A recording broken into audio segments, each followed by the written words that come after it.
Welcome back to Core Stats, powered by the Mayo Media Net here on YouTube and presented by Jock Market, the new daily fantasy app where we actually make money.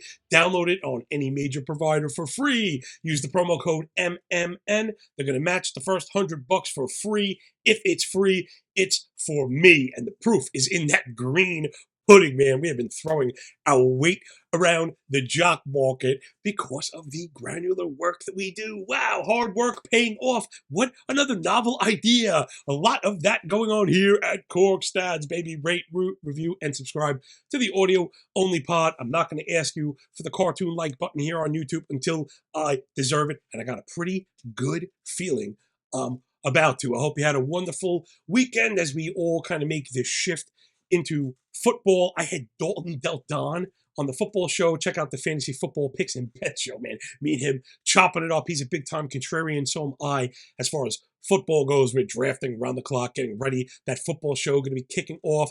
I think we have 13 episodes of Core Stats left. Wow, what a ride it was, man. I just had the best time ever putting the show on. We are not going to take our foot off the gas. We are going to go all the way right to the finish line till we see that checkered flag waving. Here we go. It's the 3 pillars of profit on the fastest show in MLB, absolutely anywhere. And you could take that one to the bank. Pretty sure about that. I've been making my way around, the content space for quite a while, and I'm not sure anybody's quite as crazy as me. All right, let's get up. It's the 8:15 stack attack. Let's run it back, everybody. We want those fighting Phils there in Cincinnati. We'd love to hit in the Great American Small Park going up against Mike Minor, 6.24 ERA, 1.56 WHIP.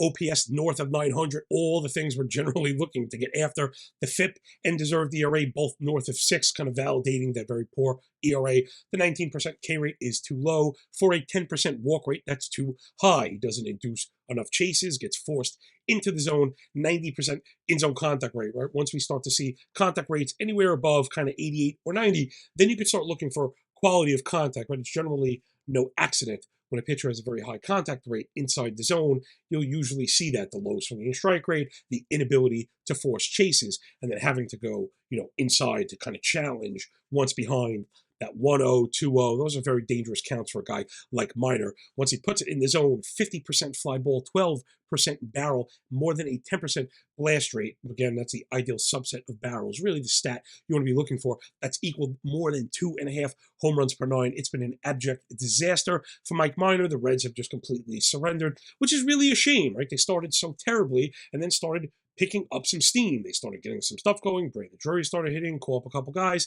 And then, India comes back, and then I get it. You kind of sell off. But the way they're doing it is just terrible. And I feel like if I had control of a minor league farm system, I'd like to think I'd be bringing up guys that are at least viable. This Reds team is just trash. Anyway, righties are killing Minor this year.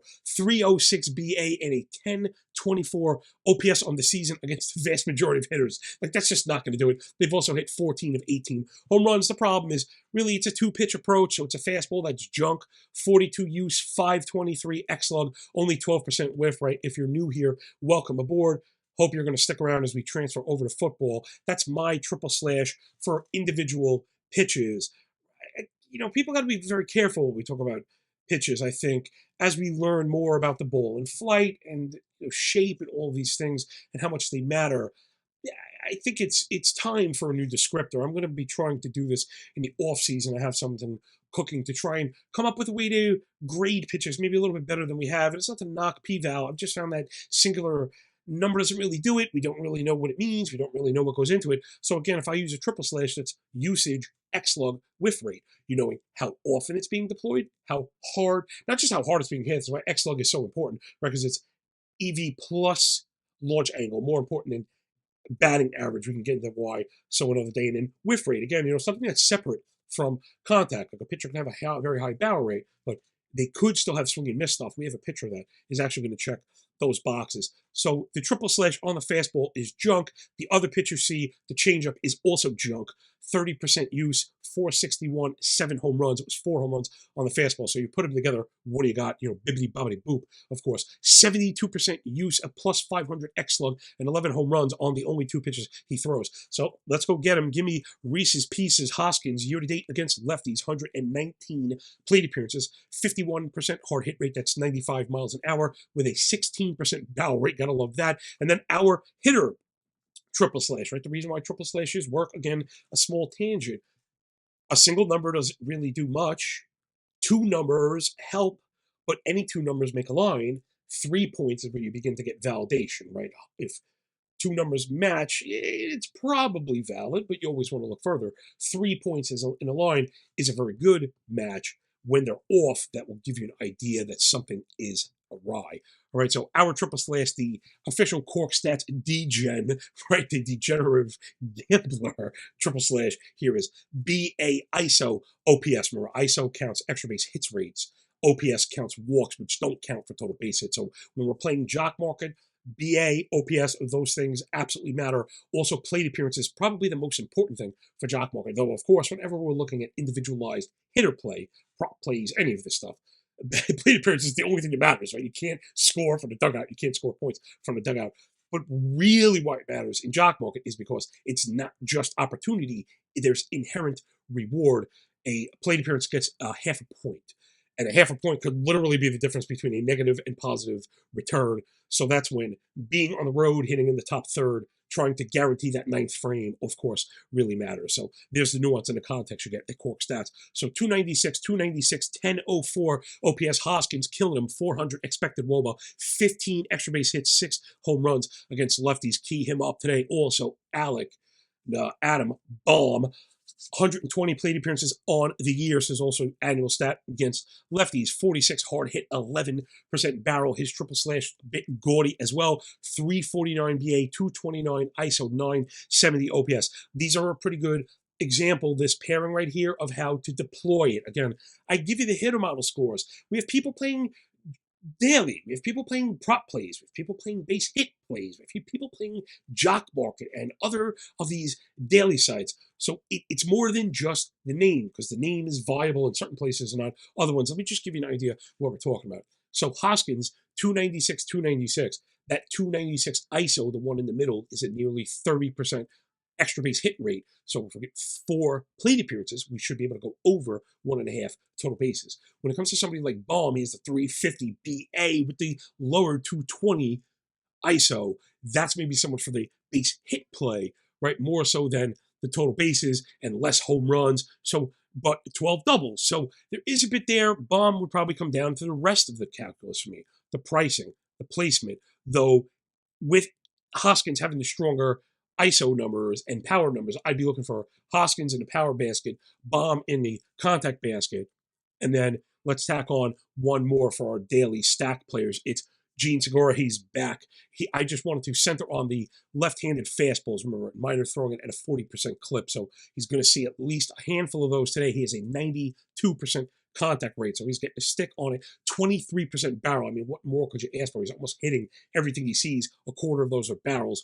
464 expected WOBA against those left-handed fastballs year to date. So it can be Hoskins, Baum, and Segura to beat up on Minor in Cincinnati. Alrighty, next up, it's the Blackbirds in orange vest, those Baltimore Orioles going up against Yusei Kikuchi. I say bit of a gas can. 5.16 ERA, 1.5 whip, 8.42 OPS. The FIP and Sierra and PCRA all north of 5.9. It's just atrocious. The 25% K is pretty good, but the big shaking butt, 13% walk rate is going to get you in trouble no matter who you are. The first strike rate incredibly low at 51%, and the chase rate also very low. So it's a matter of him winning in the zone. So check it out. This is why we got to be very careful when we look at these disciplinary stats, and why I use not to say so many of them, but why I like to think I draw a picture with them, right? So the first strike rate is extremely low, and like I said, he doesn't get chases. But the in-zone contact rate is extremely low as well. 81% in-zone contact rate, meaning Kikuchi wins in the zone. The problem is his location. So he is confident attacking you in the zone, but I don't think he always knows where it's going. So he is getting swings and misses in the zone, but then also being really punished. Check it out when he misses. Righties year to date doing the majority of the damage. 263 PA, 908 OPS. They've hit 16 home runs. 10 of those at home will they be playing today. The problem is the fastball, 52% use to righties, 617 X-log, 7 home runs. So that's really the center of it is I think Kikuchi needs another pitch or a more robust arsenal. You're just allowing hitters to sit on the fastball a bit too much. And now, again, a bit more of the context nuance that you're really not getting anywhere else because a lot of people don't understand this stuff, which is why I brought on the experts onto my show to explain it to me, right? That's how we learn stuff. I didn't wake up smart. I spend a lot of time talking to smart people, and believe it or not, I try and be quiet sometimes and actually listen when they talk. I had Professor Barton Smith on to talk about ball and flight, effective magnets, all this stuff like that, and how it matters. Let's get into it. Kikuchi's fastball is actually pretty good.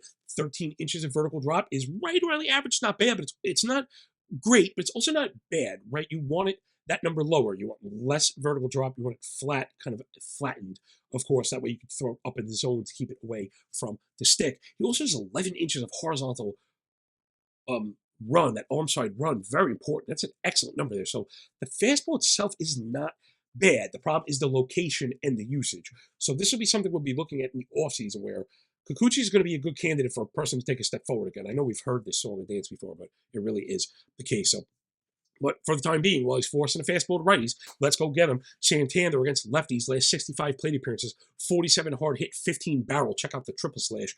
386, 351, 1174 with a 422 expected WOBA and 5 Shamalama Ding Dong. Santander crushing southpaws. Also, give me Brian McKenna. I love this play. This one hit the last time as well. 55 plate appearances against lefties year to date. 293, 220, 868. Not necessarily so gaudy, but we love the 293 batting average, 5 extra base hits. And what's the key here?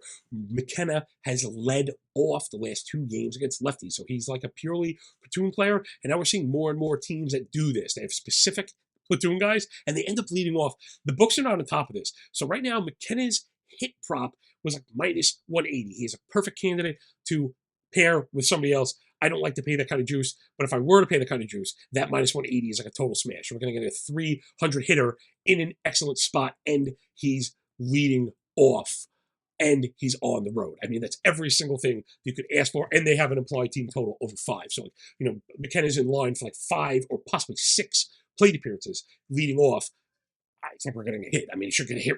Everybody should get a hit at that point, right? So you see kind of how the numbers we use into our advantage, kind of like a judo thing, right? They come at us, and we try and sidestep, use momentum, boom, chuck them into the ground. All right, let's get over into the last guy. It's Mayo. Last 30 days, 27 plate appearances against lefties. He's turned it on. We know he's very streaky. You want to get with him when he's in top sine wave. 11% barrel at the time, right? So it's not just junk. I know he gets a bad rap. He's not a great hitter. He has a flawed profile, but he hits the ball hard.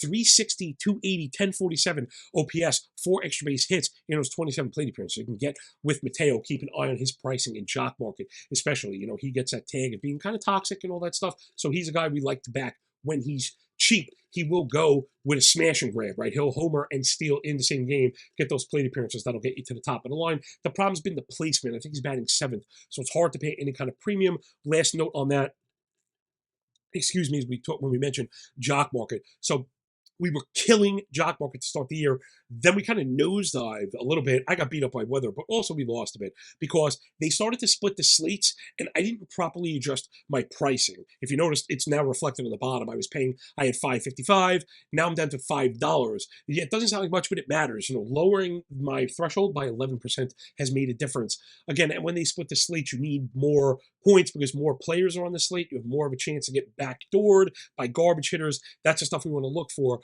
I'm not necessarily chasing the top score. I'm more chasing profits. Look for the best hitters in the best spots at the cheapest prices. I know that sounds intuitive, but in DraftKings, you don't necessarily want to leave a ton of money left over. I will do that to try and be different sometimes, maybe not in single entries, though. So again, nuance and content just pouring out of our nose. All right, let's stay in that same game. Get a Bluebirds against Kyle Horse Bradish. 6.42 ERA, 1.62 whip, a 900 OPS. All the attack metrics firmly in place. Sierra and Deserved ERA both north of 5.5.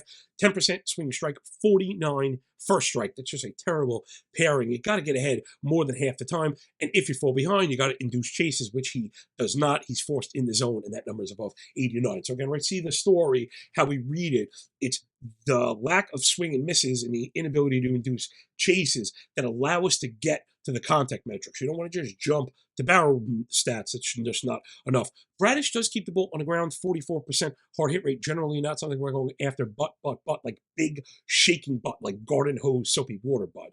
43 hard hit, 10% barrel. That's garbage and has led to a 440 expected wOBA on contact. That's a isolated contact metric. Anytime that's a number over 400, that's an issue. 10% worse than that. This is as bad as it gets. Has led to the nearly 2 home runs per 9. Righties have a 356 batting average year to date against him with a 1016 OPS. That's just not going to ride in the major leagues. They've hit 10 of 13 home runs. Fastballs against righties, right? Hyper usage again. So you see these kind of running themes. I don't even necessarily target these. They just happen to be at the bottom of all these rabbit holes. So what ends up happening? You reverse engineer it. You'll be able to looking at it. That's what you're looking for. So you can almost. It's very strange. The pitchers with the worst fastballs seem to throw them the most. I don't understand. I'd love to hash it out with a pitching coach. I'd love to see if I could convince them that this is a mistake. But while they're going at it, we're going to do the same. He's forcing the fastballs to righties, 50% use, hey, 682 X-lug and only 18% whiff rate, 6 home runs. Now, if we zoom in a bit, right, that optometrist thing I often talk about, better or worse, let's zoom on in, click, click, click, click, click, click, click, click. The shape on the Bradish fastball is trashola, 14% vertical, so that's a bit worse than average, not terrible. You want to be 12 or lower is very good. 13, 14, you could stomach it, but then you want a bit more run. How about this? 0 inches of ASR, that's arm side run for Bradish. So his fastball, not any good. Give me Matt Chapman, last 30 days, played 77 plate appearances against righties, 67 hard hit, 27 barrel, 16 blast. Oh my God. Hachi Machi. Liberace, check out the triple slash. Gaudy is not the word. 318, 394, 11, 28, a 39% extra base hit rate, almost a 500 xWOBA and 8 home runs in that span. Matt Chapman really picking it up. Also, give me Teoscar Hernandez last 2 months, 177 plate appearances against righties, 295, 250, 890 with 12 doubles and 9 home runs. Teoscar got the extra base hit stick working, and he's a fastball muncher. 71 hard hit, 21 barrel, 17 blast, and 7 home runs against right-handed fastballs. Keep an eye on Teoscar today, and then let's wrap it up with Vlad, just a very good fastball hitter on the year. 83 contact, 63 hard hit, 13 barrel for Vladito. Keep an eye on his pricing, though. He can be hard to get to in Jock Market. That's a spot where, DFS and stuff is actually beneficial because those prices are static. Chalky players don't often get a ton of ownership in baseball because there's a bunch of guys, right? And that matchup maybe seems okay. It may necessarily not. I think the ultra chalk is going to be Philadelphia. So that's somewhere I may probably not going to chase because of leverage issues in DFS. But remember, in Jock Market, the leverage is inherent and reflected in the price, meaning that's why we don't want to chase up prices. Why I mentioned it before. Not only am I a cheapskate, but the fact of the matter is the market is true, right? It's a true price finding mechanism, meaning the higher the demand, the higher the price. Unlike DraftKings, where a free square can be 100% owned, which is kind of broken from a capitalistic point of view. In Jock Market, where capitalism reigns supreme, USA, USA, you get paid for being sharp.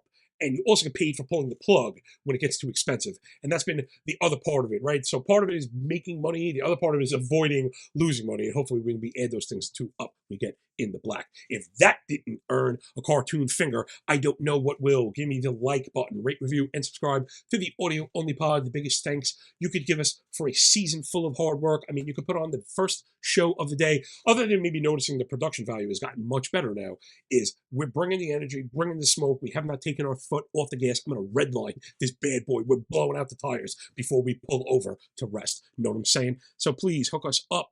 Let's get into the fantasy side really quick. The Monday show finally found a good use for it just as we get ready to wrap it up. But hey, if the show does get picked up next season, then we'll know where to go with that. So since I don't see it on the weekend, I like to pick up on the injuries. So we'll do an injury report, but maybe more importantly are the subsequent playing time fills.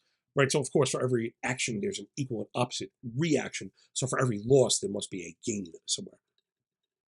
All right, first up, my man Jock James Peterson left the game, hit on the hand. How tired of we of this? The X-rays were negative, but you do never know. They've said he's day-to-day. Lamont Wade will probably be filling in his place. Ramon Laureano, this one hurts. Pulled soreness in the left side. Those obliques can be a major issue. I'm definitely expecting a trip to the injured list. Chad Pinder will be playing this week. Nick Senzel, surprise, surprise, hurt again. Hamstring, surprise, surprise, hurt again. This has been going on. I dropped him everywhere. I've been trying to roll with him. You hope there's the potential to get it. It's just not happening. I dropped him everywhere. Albert O'Mora will be playing. I especially was hoping, you could run with Senzel. We'll stream him at these weeks at home. And, of course, tremendous letdown. A guy like O'Mora listen, these guys in Cincinnati, Cincinnati's course 2.0. So you just roll at anybody those weeks whenever you're kind of in need. Brandon Lowe held out of the Rays lineup yesterday. Second straight game. His shoulder is banged up. So they're saying day-to-day, but we don't know. Yu Chang has been playing in a spot. Not sure if that really moves the needle. Ronald Acuna, who does move a lot of needles, missed the game against the Marlins. Right knee soreness. They're trying to downplay it, so we do have the advantage of seeing the lineup. If he's out again, of course, you've got to think about sitting him. He hasn't been great either. Robbie Grossman will be starting in his place. Obviously, you always want to start your studs. Acuna is not the kind of guy you're ever looking to put on your bench. This time of year, I'm very aggressive. I really am very aggressive. Teams that are good, I'm trying to stay there. The teams that are competing, I have a lot of mid-pack, 6, 7, 8 out of 15. Now, you're in like a cluster. I'm not saying you're near first, but you got to get to that third, fourth if you're going to make the push to second, first into the money. So I'm getting at it. I don't want to be wed to narratives or names, and if, especially in knee, right? A hand day-to-day that they say is a bruise, and okay, maybe one thing. Knee soreness, is the kind of thing that you could see 2 or 3 days, 2 or 3, sometimes 5. Then they say it's an IL stint. They're going to look to protect this guy. They have a ton of talent. They are competing. Maybe that will, make them push it. I don't know how you're going to view that. I don't like to project my own opinions on these teams. Doesn't usually work out right. So keep an eye on Acuna. Ryan Mountcastle, my dude for the Orioles, again, with the hand hit on the hand, but the pitch is just the worst. Somebody out there create some kind of bubble thing, like a bubble glove, to protect these guys' hands. If we could just keep them down to bruises opposed to breaks. Now, they say he's okay. It was just soreness. I'm saying if we could just avoid these extensive absences, which would be a really great thing for the game. They're hoping he'll be back in the lineup. Again, you'll have the advantage of seeing it, but I don't know if he will be. Keep an eye on Mountcastle today. And then lastly, Jonathan India missed another game. He's been out a couple, and now they're saying that there's just no talk of an IL stint again, especially with a really bad team and a really good young player. There's always a chance of an IL stint. Don't believe these coaches, and they mean well. They're not trying to lie to you and juke fantasy players. They don't care about a team. That part they're being honest about. But you don't know how these things are going to progress. They're always optimistic. They're trying to keep people happy. India is one of the last viable pieces they have there in Cincinnati. So I'm not starting him right now unless I see something together, especially if he's out today. You got to bench him. Expect the IL stint from India, and Donovan Solano will be playing there. Sorry, I did miss the Ryan Mountcastle will be filled in by Tyler Nevin if he's out, but I do expect Mountcastle to be back. I don't like to overreact to like bruises, and I'm okay missing one day of a week, especially weekly lineups, less so in NFBC, but I will eat a day for a good player, right? You're not going to put in Nevin over Mountcastle if you had that choice, let's say, for even half the week. So that's the fantasy side. Got some injuries, keep an eye on, some lineups, keep an eye on. I know everyone's going to be filling in today. Good luck with that. Also, feel free to hit me up. You know what I mean? That's also wide open. That's also like part of this. Remember the show here. Rate, review, and subscribe while you're at it. Is the first brick in the building, right? For betting baseball and understanding these things, you have to start early with a strong foundation, which I know we do, but then you have to continue to build it. Lineups, weather, a lot of variables going on that matter. Like pertinent variables are yet to change, and you'll see that reflected in my betting board today. I actually don't have any games. A couple ones I circled, but we're not listed yet, and I'm not going to start chasing and putting your money at risk. So I figured let's put together a really nice ticket that we could bet for any amount. So let's just call it R. If you've noticed at the bottom, I'm actually stepping up my individual straight play risk. We're starting to win a little bit.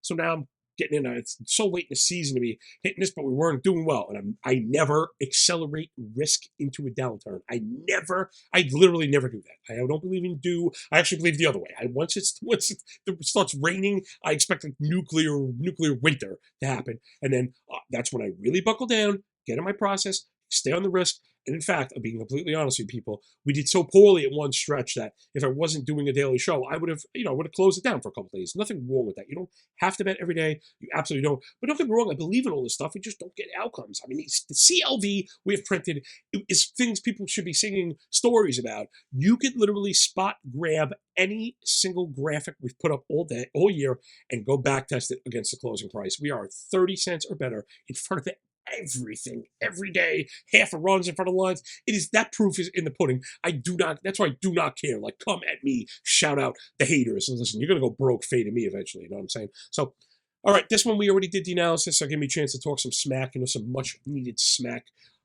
It's a bit of everything. Okay, so there's a couple ways to skin this cat without scratching his butthole, but I didn't want to overplay the ticket. And again, I just think it's more important we focus on a singular R.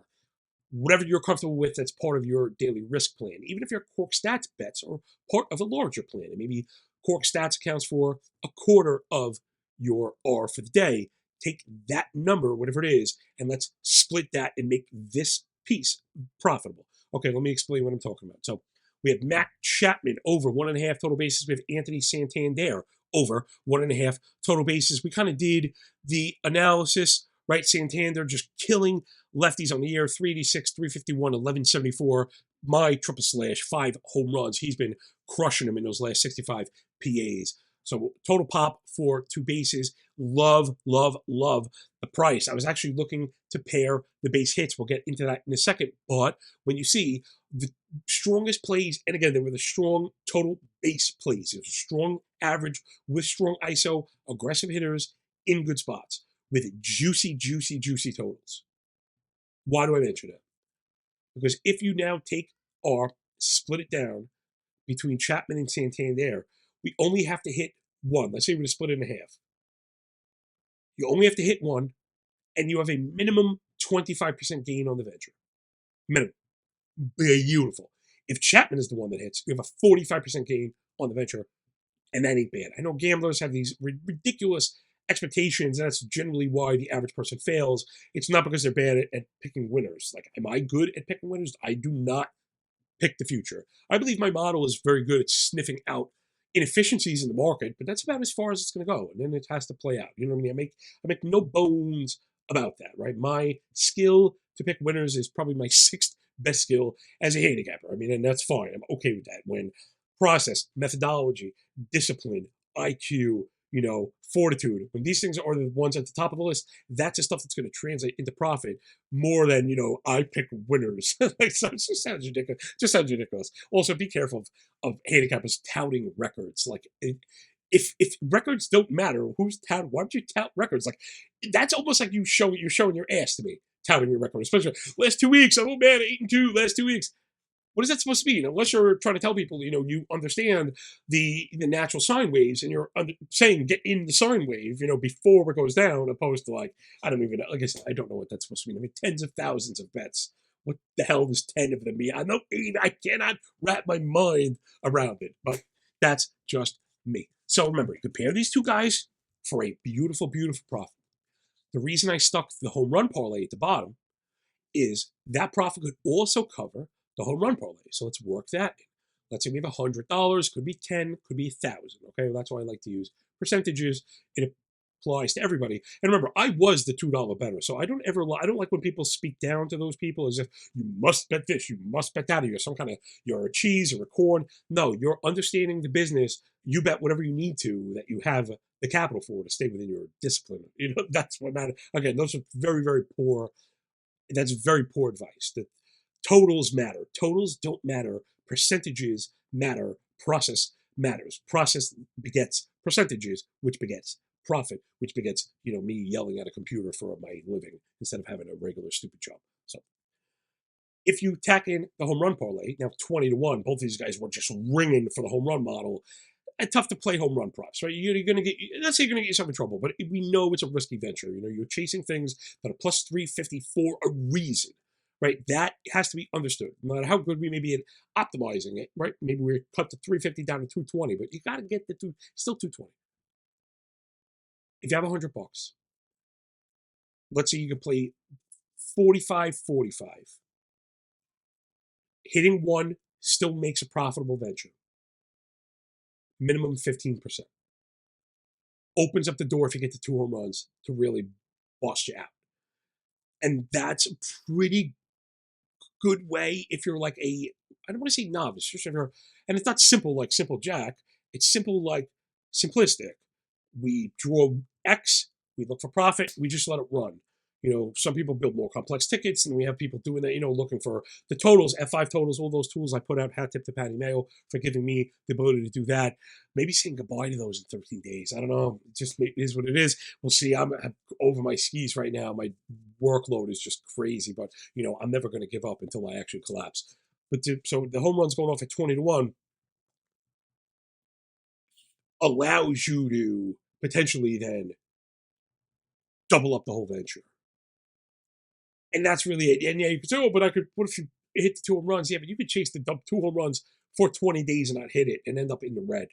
So I'd always rather try and build a strong probabilistic hit and look for progressive pay rather than look for the big jackpot all the time, because those zeros really beat you down. It's not usually not my style. And last thing is, I also mentioned the base hit parlay that I had. I didn't really know how to work that in, so I left it to the side. But that's also very viable. The 2 hitters, these same 2 guys, are going off at plus 135 for a base hit apiece, which is also totally viable. And you could probably replace the home run parlay with that, or maybe go 5 on the home run parlay, 10 or 15 on the hit parlay, then split the rest on the total bases, or vice versa. Put the heavy 60 on the base hit parlay, where if you hit that, the whole thing is profitable, and then probably cut it down on the bigger odds. That's probably the smarter way to do it. So again, you just gotta, verbalize these things. Get a spreadsheet out, start playing with the dials, and you might see the light bulb go off and say, wow, I just know I've been doing it wrong. We're just doing it a little bit differently. So, man, hopefully that might earn you 2 like buttons, unlike, and then re-like. Give me those cartoon fingers, put them inside us as we get out of here with another wonderful edition of Course Stats in the books. Please download the Jock Market app. We'll be looking for almost anybody in that Baltimore-Toronto game that's going off at 4.25 or less. Keep an eye on all the hitters that we mentioned. For sure. And then you keep an eye. Also, I'm going to be putting out all the tools today, right? The pitcher sheets coming out, apply team totals, all the goodness that you get here at Mayo Media Net. Rate, review, and subscribe to the audio only pod. Don't be afraid to shoot over to YouTube and see those images. Sometimes grabbing a screenshot is a little bit more helpful. And then while you're there, you can press the like button, because that stuff matters more than it should. Get up in the comments, let me know how we're doing. Go up on Twitter at MLB Moving AVG, tag Patty Mayo, and let him know how we're doing. 13 days left. Can you believe it, man? What a great season. I really hope at the very, very least, we've challenged your understanding. And I hope that at the very least, even if you disagree with me, like, by all means, you should, right? You shouldn't agree with everybody all the time. But hopefully I've at least kind of sparked a brush fire in the minds of a few men and women out there. And that will do it. So we got the full slate going. Enjoy the games. Enjoy your day. And when we're done with the book, enjoy that pay, everybody. Man, I will catch you on the flip side. And remember, when you work this hard, it feels a lot less like luck, man. You're damn right it do.